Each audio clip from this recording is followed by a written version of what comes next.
salita ng kapagkalanlan, hindi mahalaga, may puso ang damdamin para tulungan ko ang aking Kristo na kalawang Espiritu ng Diyos. Ang kasalan ninyo,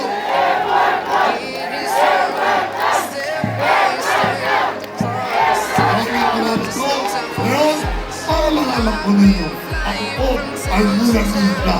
Maraming kalakalit mga batang may napantanan na palaki.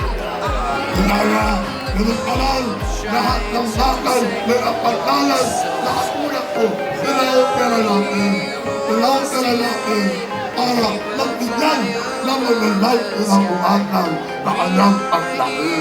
Diba? Noon ako nag-aaral, pinagkakawalan, nilaloko, pero ganun paman. Ako po, tuloy-tuloy lang ang aking pag-aaral at pinatunayan ko naman. Paglamat ng ang pagkalang, naglihat lang ang bayan ng ang pagkalang aman, hindi mahalaga. Kaya ako po, lahat ng bata ng ang pagkalang, tutuon patulayan sa kanila. Tayo ay bahagi ng buhay na binigay ng ating Panginoon Diyos. Kaya ako po, nag-aaral, nakatakot ng pareho, nakatakot ng magdaral, at dito na lahat, nakatakot ng doktor, o philosophy, philosophy, administration. Dahil, totoo patunayan, at taong bayan, magkaroon ng ang pagdalan, meron ka rin ang pagdan para makapagtakot sa iyong pag-aaral. Ang dito na lahat, yung mga kikis, pinag-aaral natin, yung mga kulat, tinulungan natin, mag-aral, mag-therapy. Nakikita ninyo, sa airport, meron mga kulat, nagmamakahin, ng kahit kailangan nila magtrabaho para paanilang kapila.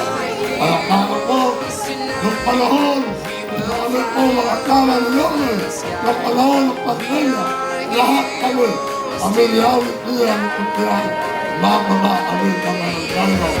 Pilipigan namin ang mga tao, mga agawa, talog, mga kantayan, ang ating mga kumpiyan sa ating kakulan ng para po hindi kumalat ang COVID-19.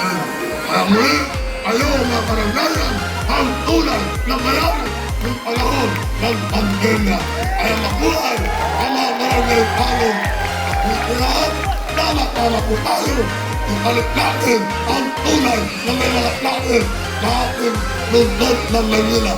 Yorme Hinto Moreno, Vice Mayor, East Agenda, ang ating Congressman, Paolo Lopez. Patuloy ninyo lahat, maraming Panginoon Diyos ang ating lumbay po tayo. Maraming salamat po. Manila, God first! Huwag po natin kakalimutan i-share yung number 12 sa hanay po ng mga konsehal. Ibalik natin ang tinaguriang bumbero ng bayan, Councilor Ed White. At sa ating pong magpapatuloy, sabay-sabay muna po natin panoorin ito.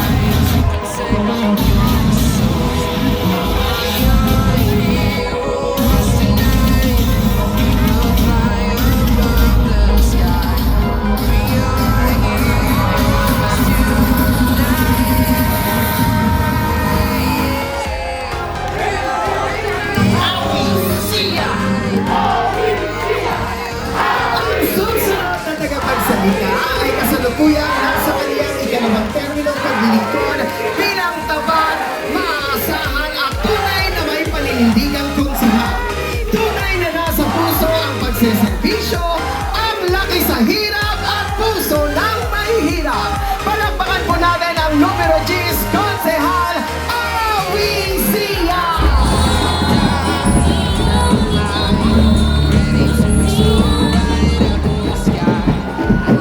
Listen.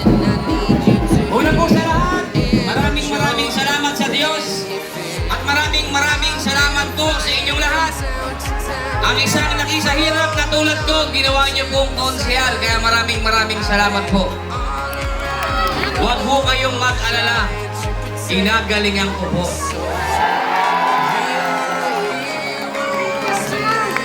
Dahil gusto ko pagdating ng panahon, kung pwede kiaway siya maging konsehal, bakit hindi pwede sa anak at apo ninyo? Pwede rin po. Kaya mas gagalingan ko pa. Ipakikita natin na mas magaling, manungkulan ang laki sa hirap kaysa sa anak lang ng tatay niya. Pakikita po natin yan. Dahil, alam niyo naman, pag-eleksyon, maraming nagmamahal sa mahirap. Sasabihin sa inyo, mahal namin kayo, iboto nyo kami. Sira ulo, paano mo kami mamahalin kung di mo naman alam kung anong problemang meron kami. Alam mo ba nga bang kumakain kami sa gabi, nag-iisip kami kung sinong bombay ang maaarang namin bukas para may pangkain kami ulit. Hindi mo alam yun. Ang alam mo lang, ma, anong ulam? Sira ulo kayo, ha? Di ba? Oto, ang biling sabi ni Yorme, walang maninira. Kaya mag-real talk lang tayo.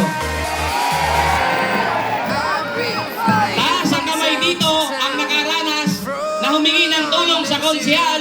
Pagpunta sa opisina, ang sinabi, balikan mo na lang. Mukhang marami nakarelita. At pagbalik mo, ang sabi, walang pondo, balikan mo na lang. Wala si konsehal, balikan mo na lang. Sinuwerte ka, binigyan ka, sandaan. Pamadyak lang, talo ka pa. Tama ba? Pero nung binigyan niyo ang pagkakataon, si Awi siya nakashort, nakachinelas lang. Pero pagpunta mo sa opisina ko, bukas, ihahatid na sa bahay ninyo.